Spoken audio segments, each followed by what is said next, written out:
निशिकांत दुबे ने महुआ मोइत्रा की नींद हराम कर रखी है। रिश्वत लेकर संसद में सवाल करने वाली महुआ मोइत्रा के खिलाफ निशिकांत दुबे ने एक बार फिर हमला बोला। उन्होंने एक्स पर पोस्ट करते हुए महुआ पर सिलसिलेवार कई तीखे सवाल किए। दुबे ने कहा कि संसद का दुबई में लोकसभा का मेल खुला कि नहीं, उन्होंने पैसे के बदले संसद में सवाल पूछे कि नहीं। दुबे ने आगे कहा कि सांसद का विदेश जाने आने का खर्चा किसने उठाया। उन्होंने कहा कि सवाल अडानी डिग्री या चोरी का नहीं, देश को गुमराह कर आपके भ्रष्टाचार का है। हाल ही में दुबे ने मोइत्रा पर संसद में अडानी के खिलाफ सवालों के बदले बिजनेसमैन दर्शन हीरानंदानी से रिश्वत लेने का आरोप लगाया है, जिसे दर्शन हीरानंदानी ने अपने हलफनामे में स्वीकार भी कर लिया है। लेकिन महुआ मोइत्रा किसी बात को स्वीकार नहीं कर रही हैं। निशिकांत दुबे ने एक्स पर पोस्ट किया और कहा कि सवाल संसद की गरिमा, भारत की सुरक्षा का है। जवाब देना है कि दुबई में एनआईसी मेल खुला कि नहीं, पैसे के बदले प्रश्न पूछे कि नहीं, विदेश जाने आने के खर्च किसने उठाए, कभी लोकसभा स्पीकर और विदेश मंत्रालय से विदेश जाने की अनुमति ली या नहीं। सवाल अडानी डिग्री या चोरी का नहीं, देश को गुमराह कर आपके भ्रष्टाचार का है। इस पोस्ट के साथ उन्होंने 2 हैशटैग्स भी चलाए। इसमें उन्होंने लिखा कि डिग्री वाली देश बेचे और चंद पैसे के लिए जमीर बेचे। निशिकांत दुबे ने मोइत्रा पर रिश्वत के बदले सवाल उठाने के जो आरोप लगाए, उसकी जांच संसद की आचार समिति कर रही है। टीएमसी सांसद महुआ मोइत्रा ने भी बीजेपी और दुबे पर पलटवार किया। उन्होंने इसे बीजेपी की हिट जॉब करार दिया। उन्होंने कहा था कि पहले निशिकांत दुबे की फर्जी डिग्री की जांच होनी चाहिए। इधर केंद्रीय आईटी मंत्री अश्विनी वैष्णव ने निशिकांत दुबे के आरोपों पर कहा कि रिश्वत के बदले सवाल करने के आरोप गंभीर हैं। आईटी मंत्रालय की एजेंसी इसकी जांच में सहयोग करेगा। वहीं महुआ मोइत्रा ने कहा कि निशिकांत दुबे ने पहले ही जांच एजेंसी को एनआईसी गेम के दुबई लॉगिन डिटेल्स का दावा किया था। महुआ मोइत्रा ने पैसों के बदले सवाल पूछने के मामले को लेकर बीजेपी एमपी को फर्जी दुबे करार दिया। दरअसल भाजपा नेता ने उन पर संसद में सवाल पूछने के लिए बिजनेसमैन दर्शन हीरानंदानी से रिश्वत लेने का आरोप लगाया है। दुबे ने अपने एक्स हैंडल पर केंद्रीय सूचना प्रौद्योगिकी मंत्री अश्विनी वैष्णव की ओर से लिखे गए पत्र का स्क्रीनशॉट शेयर किया। लेटर में मंत्री ने दुबे से वादा किया कि राष्ट्रीय सूचना विज्ञान केंद्र लोकसभा समिति के साथ पूरा सहयोग करेगा। मोइत्रा की पार्लियामेंट लॉगिन क्रेडेंशियल की दुबई में एक्सेस के आरोपों की जांच कर रही है। अश्विनी वैष्णव का लेटर शेयर करते हुए निशिकांत दुबे ने एक्स पर लिखा कि देश की सुरक्षा को एक सांसद के लोभ ने खतरे में डाल दिया। रावण दहन, दुर्गा माता के कलश और विसर्जन के बाद धर्म युद्ध की शुरुआत, वह राजनीति से ऊपर पक्ष विपक्ष का नहीं, देश की सुरक्षा और अखंडता का सवाल है। अश्विनी के पत्र पर प्रतिक्रिया देते हुए मोइत्रा ने एक्स पर लिखा कि मेरे सवाल जांच में समर्थन का वादा करने वाली फर्जी डिग्री वाले को अश्विनी वैष्णव के पत्र के बारे में सुनकर खुशी हुई। Bureau report, news of India. Madhya Pradesh में कांग्रेस ने आखिरकार इस बात को स्वीकार कर लिया कि टिकटों के बंटवारे में उसने बड़ी गलतियां की, लेकिन ये सब तब किया जब बगावत की आग में कांग्रेस झुलसने लगी। कहीं दिग्विजय सिंह का काफिला रोका गया तो कहीं गोबर पोता गया, कभी कमलनाथ के बंगले को घेरा गया तो कभी उनके बंगले पर हनुमान चालीसा का पाठ किया गया। इस्तीफों का जो सिलसिला पहली लिस्ट से लेकर अब तक जारी है, इससे घबराई कांग्रेस ने ताबड़तोड़ 7 सीटों पर अपने उम्मीदवार बदल दिए। लेकिन सवाल ये कि क्या उम्मीदवार बदल देने से कांग्रेस का भला हो जाएगा? वजह ये कि जब 7 जगहों पर उम्मीदवार बदले जा सकते हैं तो दूसरी जगह पर क्यों नहीं? ऐसे में विरोध और विद्रोह का कम होने की जगह बढ़ने की आशंका है। जिनको टिकट देकर वापस ले लिया गया, क्या वे हाथ पर हाथ धरे बैठ जाएंगे और चुपचाप इस अपमान का घूंट पीकर रह जाएंगे? कांग्रेस ने अपने हिसाब से डैमेज कंट्रोल कर लिया, लेकिन ये डैमेज कंट्रोल कहीं उसकी चुनावी उम्मीदों को ही कंट्रोल न कर दे, इस बात की आशंका तो रहेगी ही। टिकट की घोषणा होने के बाद से ही कई सीटों पर बवाल हो रहा है। टिकट वितरण के बाद मध्य प्रदेश कांग्रेस राज्य की कई विधानसभा सीटों पर अंतर्कलह और विरोध का सामना कर रही है। यही वजह है कि कांग्रेस ने अपनी 3 लिस्टों में कुल 7 उम्मीदवारों के टिकट बदले। कांग्रेस ने मध्य प्रदेश में तीसरी लिस्ट जारी की और इसमें सुमावली, पिपरिया, बड़नगर और जावरा सीट के उम्मीदवारों के टिकट काट दी। टिकट काटकर कांग्रेस ने सुमावली से कुलदीप सिकरवार की जगह अजब सिंह कुशवाहा को टिकट दिया। पिपरिया से गुरुचरण खरे की जगह वीरेंद्र बिलवंशी, बड़नगर से राजेंद्र सिंह सोलंकी की जगह मुरली मोरवाल और जावरा से हिम्मत श्रीमाल की जगह वीरेंद्र सिंह सोलंकी को पार्टी का उम्मीदवार बनाया। इससे पहले कांग्रेस ने 19 अक्टूबर को 3 प्रत्याशियों के टिकट बदल दिए थे। कांग्रेस ने दूसरी सूची में बदलाव करते हुए कमलनाथ सरकार में विधानसभा अध्यक्ष रहे नर्मदा प्रसाद प्रजापति को नरसिंहपुर जिले के गोटे गांव अनुसूचित जाति के लिए सुरक्षित, दतिया से गृहमंत्री नरोत्तम मिश्रा के खिलाफ राजेंद्र भारती और पिछोर से शैलेश सिंह की जगह अरविंद सिंह लोधी को टिकट दिया था। कांग्रेस ने बीजेपी से आए नेताओं को भी पार्टी में विशेष स्थान दिया। टिकट वितरण में ये देखने को मिला कांग्रेस ने अपनी दूसरी लिस्ट में बीजेपी से आए 4 नेताओं दीपक जोशी, अभय मिश्रा, समंदर पटेल और भंवर सिंह शेखावत को टिकट दिया। इसमें शेखावत को सिंधिया का समर्थक माना जाता है। दीपक जोशी के पिता कैलाश जोशी मध्य प्रदेश के सीएम भी रह चुके हैं, इसलिए कांग्रेस ने उनके टिकट पर भी काफी उदारता से विचार किया। रीवा से आने वाले अभय की लॉटरी लगी। उन्होंने एक दिन पहले बीजेपी छोड़ कांग्रेस ज्वाइन की। अभय को सिमरिया सीट से कांग्रेस ने टिकट दिया। इससे पहले कांग्रेस ने पहली लिस्ट में बीजेपी के 5 बागियों को टिकट दिया था।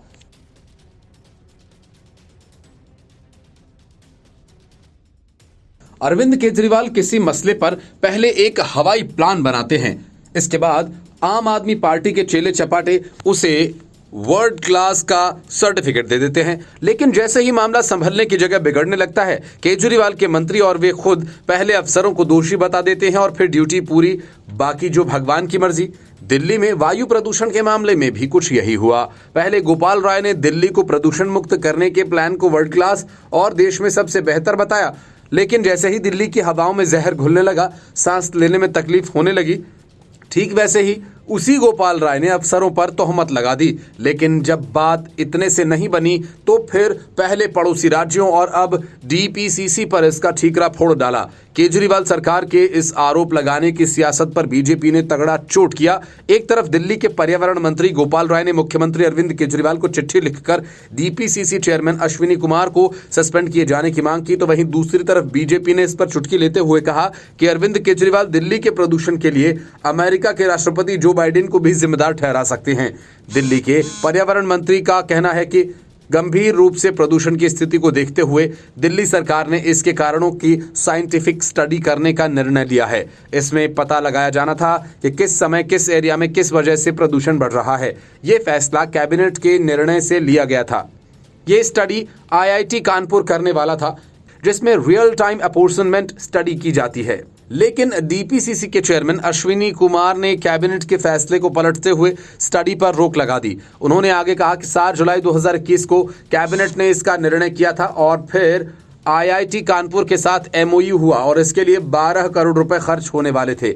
मशीनों के लिए 10 लाख आईआईटी कानपुर को रिलीज कर दिया गया था। लेकिन इसी बीच दिसंबर में अश्विनी कुमार डीपीसीसी के चेयरमैन बने और लेकिन उससे पहले तक पर्यावरण विभाग का सेक्रेटरी ही डीपीसीसी का चेयरमैन होता था। गोपाल राय ने कहा कि फरवरी में अश्विनी कुमार फाइल पर लिखते हैं कि स्टडी की कॉस्ट ज्यादा है अभी, जबकि प्रदूषण में बढ़ोतरी का समय था। 18 अक्टूबर को इन्होंने लिखा कि आईआईटी कानपुर का बचा हुआ पेमेंट नहीं दिया जाएगा। देश में पहली बार ऐसी स्टडी शुरू हुई थी जिसे रोक दिया गया। इस गैर जिम्मेदाराना निर्णय को देखते हुए हमने सीएम को नोट भेजा है, डीपीसीसी चेयरमैन अश्विनी कुमार को सस्पेंड किया जाए और उन पर अनुशासनात्मक कार्रवाई हो। दिल्ली का पर्यावरण विभाग आईटीओ से रेड लाइट ऑन गाड़ी ऑफ अभियान शुरू करेगा। आम आदमी पार्टी के विधायक और पार्षद इस प्रचार में हिस्सा लेंगे। गोपाल राय का कहना है कि दिल्ली में प्रतिदिन 30 मिनट तक ईंधन बर्बाद करने वाले लाखों से अधिक वाहन हैं। गोपाल राय की मांग है कि दिल्ली एनसीआर में बाहरी डीजल बसों पर रोक लगाई जाए। दिल्ली के पर्यावरण मंत्री के बयान के बाद बीजेपी ने भी पलटवार किया। बीजेपी प्रवक्ता संबित पात्रा ने कहा कि दिल्ली के सीएम अरविंद केजरीवाल से सवाल पूछे जाने चाहिए, क्योंकि वे कह रहे थे कि जब पंजाब में उनकी सरकार बनेगी तो दिल्ली को पेरिस या कुछ और में बदल दिया जाएगा। पात्रा ने आगे कहा कि अब केजरीवाल प्रदूषण के लिए जो बाइडेन को भी दोषी ठहरा सकते हैं। पात्रा ने आगे कहा कि अरविंद केजरीवाल दावा कर सकते हैं कि जब उनकी पार्टी अमेरिका में सरकार बनाएगी तो प्रदूषण नियंत्रित किया जाएगा।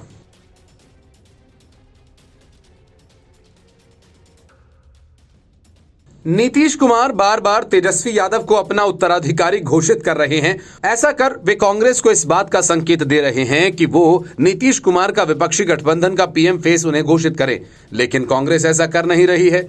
इस बात से खफा नीतीश कुमार मध्य प्रदेश के चुनावी मैदान में कूद गए और जेडीयू ने 5 सीटों पर अपने उम्मीदवारों का ऐलान कर दिया। इसके पहले अखिलेश यादव, अरविंद केजरीवाल और वामपंथी पार्टियां भी मैदान में एक दूसरे के खिलाफ डट गई हैं। मतलब कि विधानसभा चुनाव में विपक्षी गठबंधन में शामिल पार्टियां एक दूसरे के खिलाफ जोर आजमाइश करेंगी। इससे विपक्षी गठबंधन की एकता को तगड़ा झटका लगा है। 13 सितंबर को शरद पवार के घर हुई बैठक के बाद कोई औपचारिक बैठक नहीं हुई। इसके पीछे वजह 5 राज्यों के विधानसभा चुनाव हैं। इस गठबंधन के सबसे बड़े दल कांग्रेस ने साफ कर दिया है कि विपक्षी गठबंधन का गठन मूल रूप से 2024 के लोकसभा चुनाव के लिए हुआ है।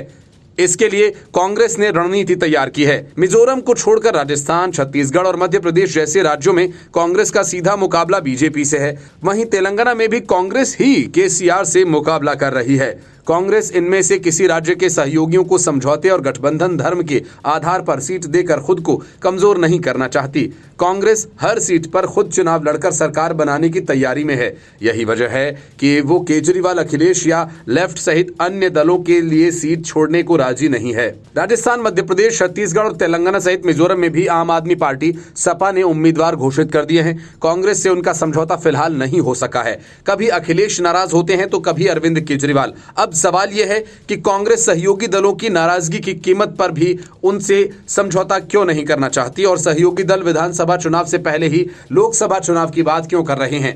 कांग्रेस की रणनीति के मुताबिक 5 राज्यों के विधानसभा चुनाव में उसका प्रदर्शन अच्छा होगा, वो मजबूत होकर उतरेगी, तो लोकसभा चुनाव से पहले सीटों के बंटवारे में सहयोगी दलों के दबाव में आ जाने की बजाय उनको दबाव में लेकर ज्यादा सीटें हासिल कर सकती है। यूपी में जब विधानसभा चुनाव के नतीजों में कांग्रेस मजबूत बनकर उभरेगी तो सपा प्रमुख अखिलेश यादव कांग्रेस को 2 दर्जन के आसपास सीटें देने को भी मजबूर हो जाएंगे। इसके नीचे वजह मुस्लिम वोटर्स भी हैं, जिनका लोकसभा में रुझान 2009 की तर्ज पर कांग्रेस के साथ हो सकता है। बिना मुस्लिम वोटर सपा की ताकत सिर्फ यादव वोट बैंक के सहारे काफी घट जाएगी। इस तरह कांग्रेस दिल्ली और पंजाब में भी केजरीवाल से डील करना चाहती है। हालांकि पंजाब के कांग्रेस नेता तो केजरीवाल के साथ गठबंधन के खिलाफ हैं। चुनावी राज्यों में इसलिए कांग्रेस समझौता नहीं कर रही कि बीते दिनों कांग्रेस अध्यक्ष मल्लिकार्जुन खड़गे ने कहा कि यदि आपकी जेब में सिक्का खनकेगा तभी कोई आपके पास व्यापार करेगा। इसका मतलब जब आपके पास वोट बैंक होगा, राज्यों में सरकार होगी, पार्टी का जनाधार बढ़ेगा, तभी सहयोगी इज्जत और बराबरी की बात करेंगे। लेकिन सहयोगी चाहते हैं कि बातचीत अभी हो जिससे कांग्रेस को ज्यादा दबाया जा सके। राज्यों में भी सीट इसलिए मांगी जा रही है ताकि कुछ सफलता पाकर कांग्रेस को तर्क दिया जा सके और ज्यादा सीटें मांगना जायज ठहराया जा सके। फिलहाल राजस्थान में लेफ्ट और जयंत चौधरी के साथ गहलोत बात कर रहे हैं और दिग्विजय सिंह सपा से मध्य प्रदेश चुनाव के लिए बात कर रहे हैं। हालांकि बात अब तक बनी नहीं है।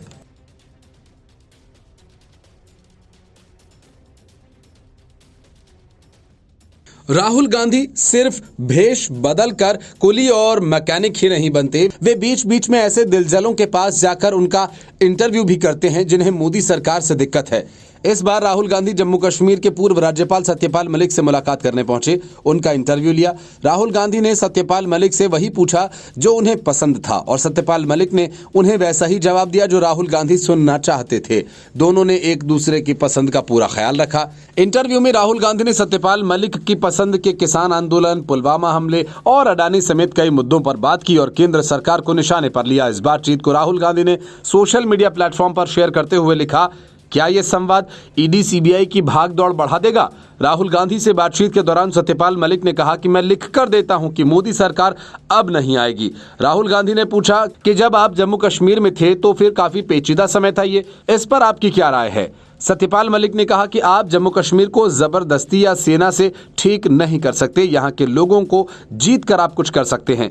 समस्या का समाधान करने से पहले राज्य को दर्जा वापस देना चाहिए और आगे का दावा किया कि जम्मू कश्मीर को केंद्र शासित प्रदेश का दर्जा देकर सरकार ने शायद इस कारण दिया क्योंकि उन्हें लगता होगा कि पुलिस विद्रोह कर देगी, लेकिन पुलिस तो सरकार के प्रति वफादार है। पुलिस ने ईद के महीने में छुट्टी भी नहीं ली, ऐसे में राज्य का दर्जा देकर चुनाव कराने चाहिए। राहुल गांधी ने इस पर कहा, मैं जम्मू कश्मीर गया तो मुझे भी लगता है कि लोग राज्य का दर्जा छिन जाने से खुश नहीं हैं। सत्यपाल मलिक ने कहा कि मैंने राज्य का दर्जा देने का इनको बोला तो कहते हैं कि सब ठीक है। पुलवामा में हुए आतंकी हमले को लेकर सत्यपाल मलिक ने कहा कि मैं ये तो नहीं कहता कि केंद्र सरकार ने कराया, लेकिन पुलवामा में इन्होंने नजरअंदाज किया और फिर उसका राजनीतिक इस्तेमाल किया।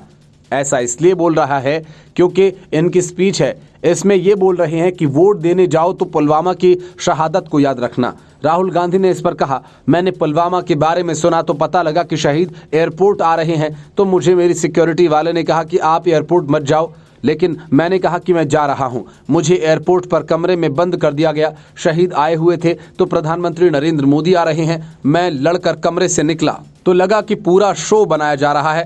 फिर सत्यपाल मलिक ने कहा कि पीएम मोदी को श्रीनगर जाना चाहिए था। सत्यपाल मलिक ने कहा कि पुलवामा में सीआरपीएफ के जवान शहीद इस कारण हुए क्योंकि उन्होंने 5 एयरक्राफ्ट मांगे थे। एयरक्राफ्ट मांगने की एप्लीकेशन 4 महीने गृह मंत्रालय में अटकी रही। गृह मंत्रालय ने ये खारिज कर दी और इस कारण ये लोग सड़क से गए। उन्होंने कहा कि विस्फोटक सामग्री पाकिस्तान से आई थी। सत्यपाल मलिक ने कहा कि मणिपुर में सरकार पूरी तरह से फेल है। नॉर्थ ईस्ट को इन्होंने डिस्टर्ब किया है। उन्होंने कहा कि मेरी राय यह है कि ये प्रचार करें कि हम बीजेपी कैसे अलग है।